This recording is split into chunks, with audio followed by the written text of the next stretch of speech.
If I could go back to my early career, I would change these three things. I really, really want to change these three things.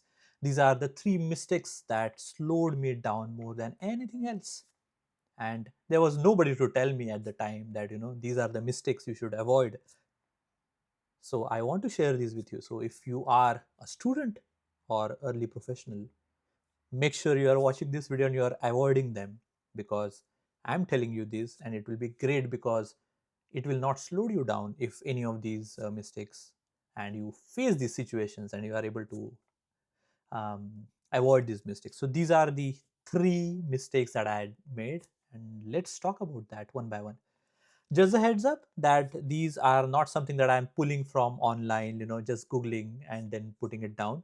These are from my experience. This is what I feel happened with me, and I feel that it is something that will be useful for you guys as well. So that's why I'm sharing. So these are not, those standard high level names and those things that would be there. These are simple ones from my experience that I had.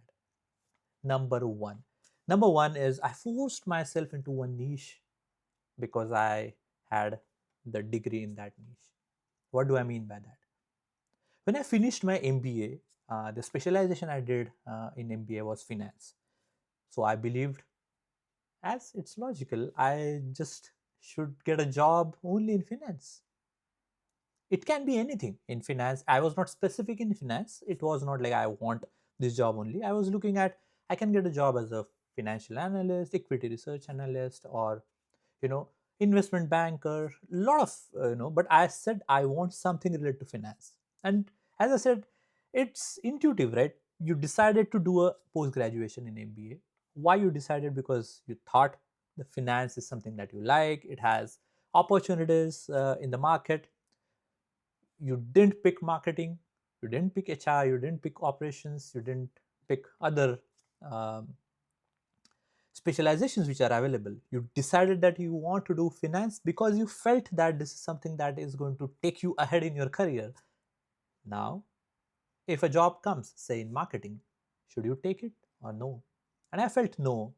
Why should I do it? I'm going to waste my degree. Like, I spent 2 years learning, doing internships, summer projects, and, did all the certifications. I don't want to move to a different domain, different specialization. I want to do it in finance. And that really slowed me down. Really, really slowed me down, because there were great opportunities that came along, and I said no to them because I thought it's not in finance.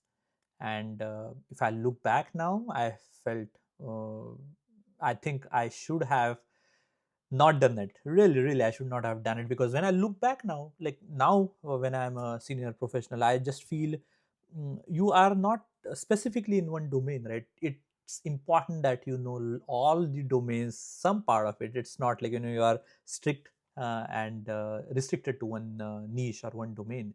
So it's not that because I did finance, I should be doing only in finance. That's what I feel personally, because I feel that your degree is not like a jail, right? Like your career is going to evolve in different directions.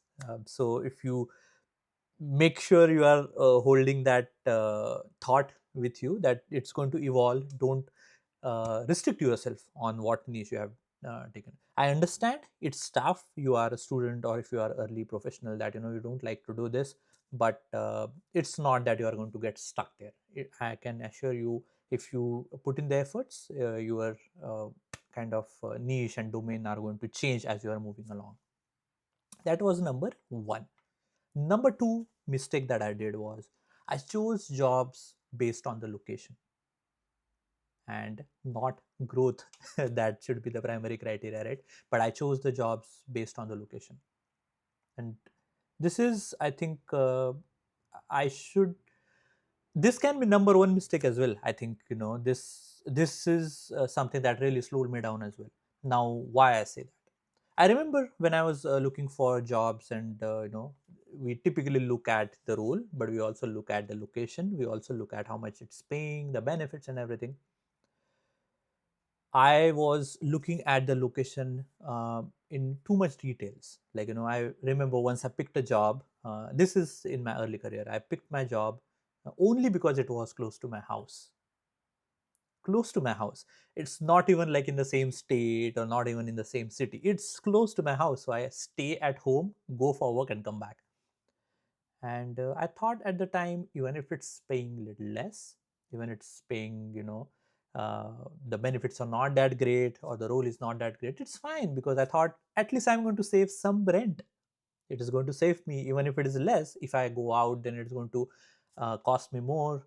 Even the role is less, okay, it's my first job or my initial career, why not just take a job which is near my house? It's going to help me as I'm moving ahead in my career. But no, that's not the right way to go about it. I know it's disheartening to see in the early career that you see a lot of our colleagues or students or your friends who get their job close to their house, and we feel, oh, he got it. I mean, he just sits at home, and his parents are there for taking care of everything. He doesn't have to pay for rent, the living expenses. He has everything on his platter. He just has to go for work and come back. I understand it's disheartening to see if someone gets that job and you are not, but just think of it. If it's the right role, then location is not a problem. But if it's not the right role, just don't look at it in a way that because this is near my house or this is in my city or state, I'm going to take that job. Because in your early career, I think we need to chase the growth that we want to in career. So we don't want to chase the comfort in your early career. Comforts are going to come in your future. Say you get married and you have kids and everything, then you don't have that option of staying away from the family at the time.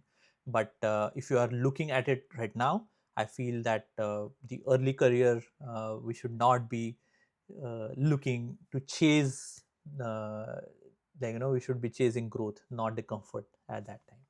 Number three, and I think this is something that I really feel that I should be looking at more closely. I think this is more important, the number three that I'm going to be talking about.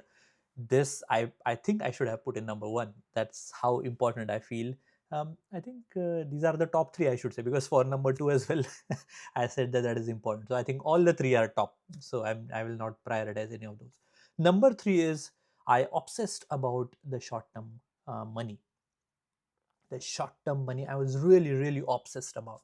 Now, how I uh, did that and what do I mean by this is I calculated everything related to money, like everything. Like if I'm going for my school, like how much fees I'm going to have, how much rent I'm going to pay, how much time it's going to take to return that money. I think when I was learning, uh, the term was ROI. Like if you are investing in your studies, how much time it's going to take to recover that. If you are going to recover that in 1 year, if you are going to recover that in 2 years, if you are paying for living expenses, how much time it is going to take to recover, how much we are going to save, when your saving period will start. Everything that I did was related to the money that I'm going to get. Everything was related to that amount. I did that even in my early career, the professional career, when I was getting the job as well. Like for the location I talked about in the previous point, that if I'm getting a job near my house, then I'm going to save money. I'm going to save, the amount that I'm going to spend in the living expenses, the rent, and everything.